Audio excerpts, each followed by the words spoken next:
Contoh yang kedua, suatu hal yang masyhur di tengah kehidupan kaum muslimin,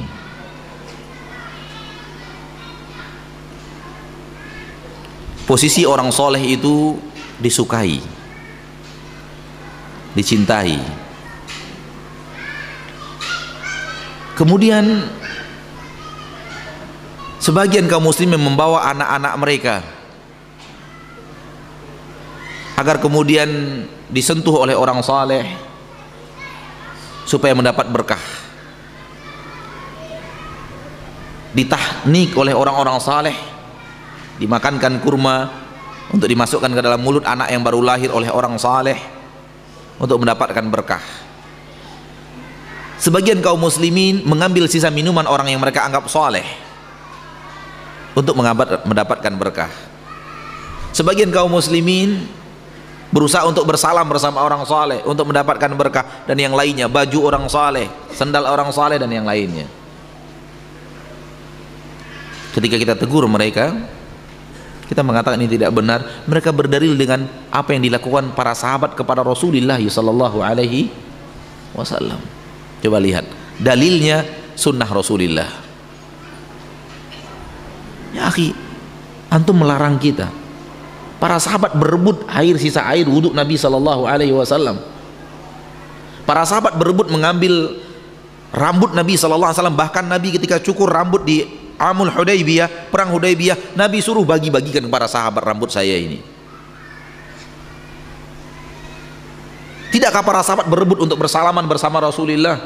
Tidakkah ketika Rasulullah SAW mengeluarkan dahak lalu kemudian beliau muntahkan dahak itu dipegang oleh para sahabat, digosokkan ke tangannya, mengambil berkah? Ya akhi, apa yang ente larang? Kenapa ente mengatakan ini salah?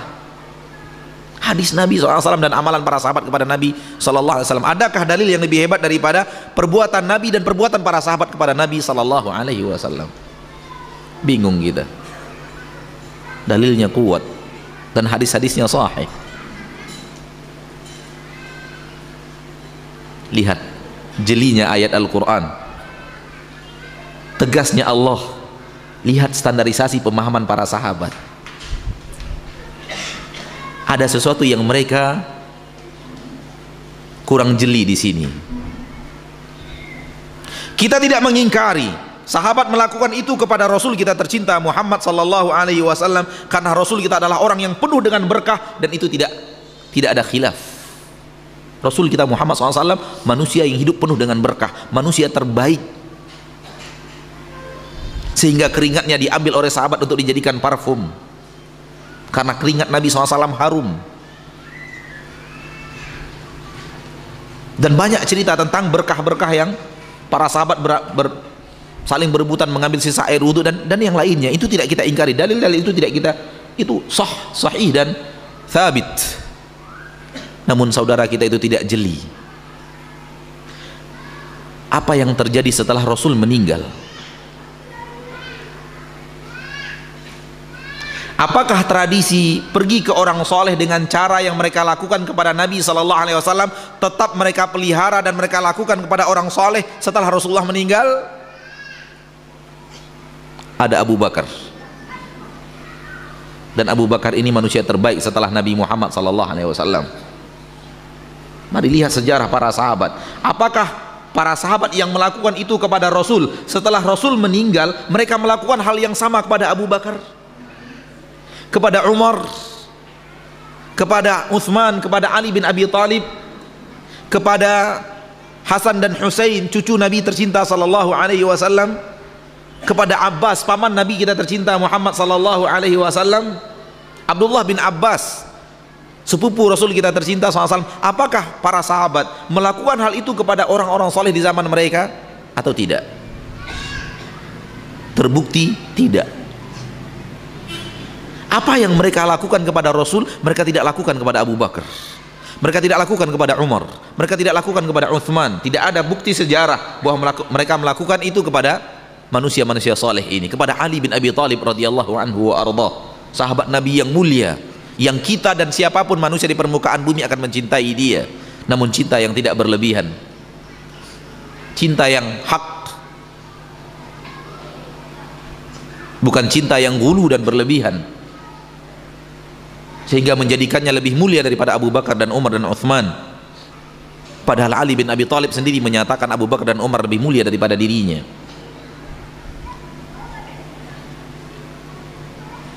Al-muhim, para sahabat tidak melakukan itu kepada Abu Bakar dan Umar, kepada Uthman dan Ali, kepada Hasan dan Husain, kepada Abbas, paman Rasul tercinta, Ahlul Bait. Mereka tidak melakukan itu. Fahamlah kita dari praktek para sahabat itu khusus untuk Rasul.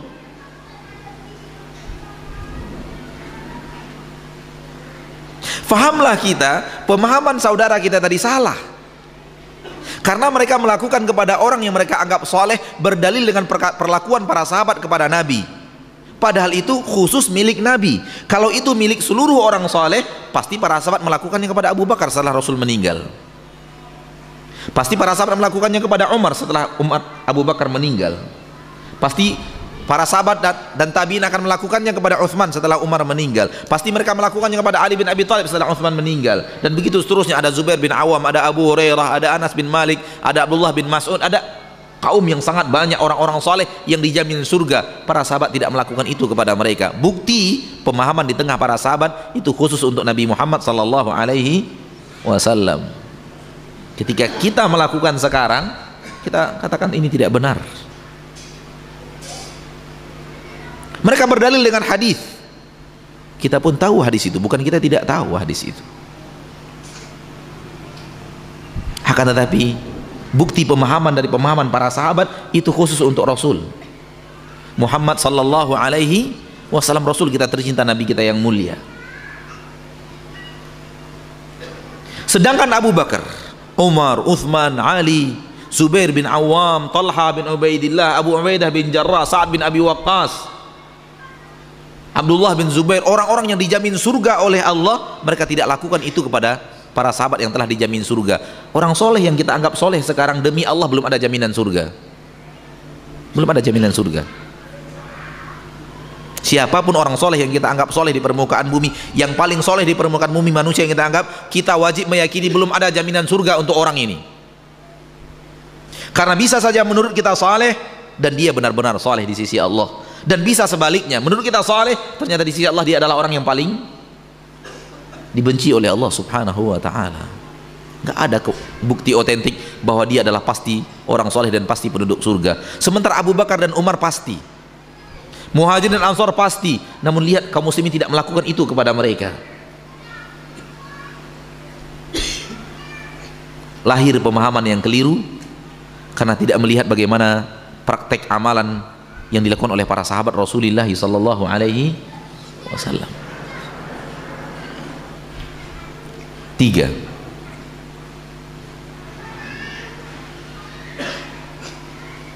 Sebagian umat Islam di zaman kita sekarang melakukan aksi baiat.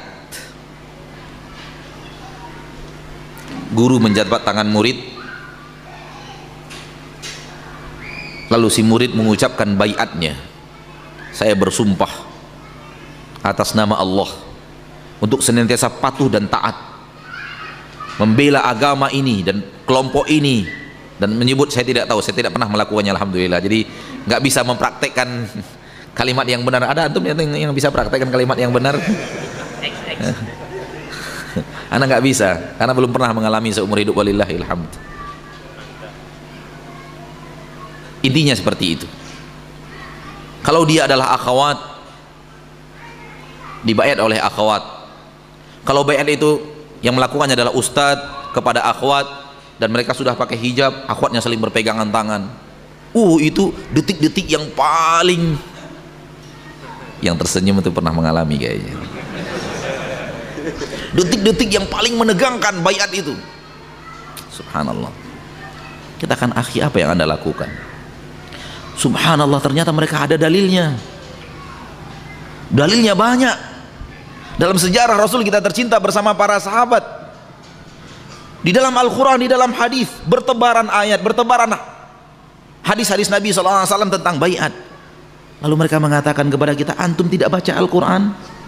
Antum tidak baca hadis Nabi SAW, antum tidak baca sejarah sahabat Rasulullah SAW. Lihat firman Allah di dalam Al-Quran, laqad radiyallahu 'anil mu'minina idh yubayi'unaka tahta syajarah. Allah telah ridho kepada kaum mukminin di saat mereka membaiat engkau wahai Rasul SAW di bawah sebatang pohon di perang Hudaybiyah. Para sahabat berbaiat kepada Nabi untuk setia membela agama Allah. Lihat Al-Quran surah Al-Mumtahanah, idza ja'akumul mu'minatu muhajiratin famta'inuhun. Uji keimanan mereka. Lihat surat Al-Mumtahanah, yubayyi'naka ala alla yusyrikna billahi syai'a. Apabila wanita-wanita mukminat berbaiat kepada engkau wahai Nabi untuk tidak berbuat syirik kepada Allah, wala yasrikna wala yaznina wala yaqtulna auladahun, mereka tidak akan berbuat syirik, tidak akan berzina dan tidak akan membunuh anaknya, mereka berbaiat kepada engkau. Lihat Al-Quran. Ya akhi, jangan sembarang menyalahkan orang Al-Quran bercerita baiat. Anda tidak tahu bahwa Nabi melakukan baiatul Aqabah sebelum Nabi hijrah ke kota Madinah. Ada baiat Aqabah episode yang pertama, ada baiat Aqabah episode yang kedua. Ya akhi, jangan sembarang menuduh orang salah, orang berada di atas Al-Quran dan hadis. Subhanallah. Ketika kita tidak berilmu, disuguhkan hal yang seperti ini, apa tidak kita telan 100%? Iya, Al-Quran, Masya Allah. Iya, saya baiat. Surga. Idh yubai laqad radiyallahu 'anil mu'minin, Allah telah ridho kepada kaum mukmin yang berbaiat. Surga. Jabat tangan, berbaiat. Kita katakan batil. Ustadz, ada ayatnya, ada sunnahnya, hadisnya batil, karena tidak dipahami dengan pemahaman yang benar, pemahamannya para sahabat. Kenapa Anda bisa mengatakan seperti itu, Ustaz? Lihat lagi, setelah Rasul meninggal, apa yang terjadi kepada para sahabat? Anda disuruh oleh Allah tidak hanya mengikuti Al-Quran dan hadis, apa yang kita katakan di awal, tidak hanya sampai sebatas ada ayat, ada hadis. Itu yang saya maksud. Kita disuruh mengikuti Al-Quran dan hadis. Jangan sampai salah memahami. Saya takut nanti salah paham, ngantuk-ngantuk, pulang-pulang, Ustaz tadi bilang tidak perlu ngikut Al-Quran dan hadis. Bukan itu. Kembali kepada apa yang awal kita katakan, tidak cukup dengan itu. Hadirkan bagaimana para sahabat Nabi memahami ayat tersebut, bagaimana para sahabat Nabi mempraktekkan amalan tersebut. Perintah dari Al-Quran, dari ayat dari Allah di dalam Al-Quran, perintah dari hadis Nabi SAW. Anda membaca sejarah Nabi, alhamdulillah. Apa yang Anda katakan tadi, kami juga tahu. Bahkan kami tahu yang berbaiat di Baiatul Aqabah itu sekitar 1.800 orang para sahabat. Apakah Anda tahu? Dari 1.800 itu Nabi mengatakan semua yang berbaiat di Aqabah, yang semua yang hadir di baiat ini, Baiatul Ridwan di bawah pohon itu, semuanya masuk surga kecuali satu orang yang ada di balik seekor unta. Artinya jangan antum kira kita tidak baca sejarah itu. Kita baca sejarah itu. Kita tahu Baiatul Aqabah yang pertama, yang kedua. Kita tahu baiatnya kaum mukminat muhajirat. La yakhfa alaina hadzal amr. Insyaallah kita tahu dan tidak, bukannya kita tidak faham keadaan ini, dan kita membaca Al-Quranul Karim, alhamdulillah. Tapi saudaraku, coba antum baca sejarah sahabat Rasulullah setelah Rasulullah meninggal. Datangkan bukti otentik bahwa mereka melakukan baiat seperti yang Anda lakukan. Saya ingin bertanya, seperti yang Anda lakukan. Datangkan bukti otentik dari sejarah kehidupan para sahabat. Bukti sejarah mereka ada di dalam puluhan jilid, bahkan ratusan jilid kitab-kitab para ulama. Sejarah Abu Bakar dikhususkan, sejarah Umar dikhususkan, sejarah Ali dalam jumlah yang sangat banyak, sejarah para sahabat secara umum ratusan jilid biografi para sahabat. Ada Syiar Alamin Nubala, ada Tahdzibut Tahdzib, ada beraneka ragam kitab-kitab para ulama tentang biografi para sahabat. Buktikan bahwa mereka melakukan baiat seperti yang Anda lakukan. Mulai mereka bingung, apa hubungannya dengan sahabat? Cukup Al-Quran dan hadis, kita katakan enggak. Rasulullah, Allah memerintahkan kita Al-Quran dan hadis, dan ikuti siapa? Para sahabat.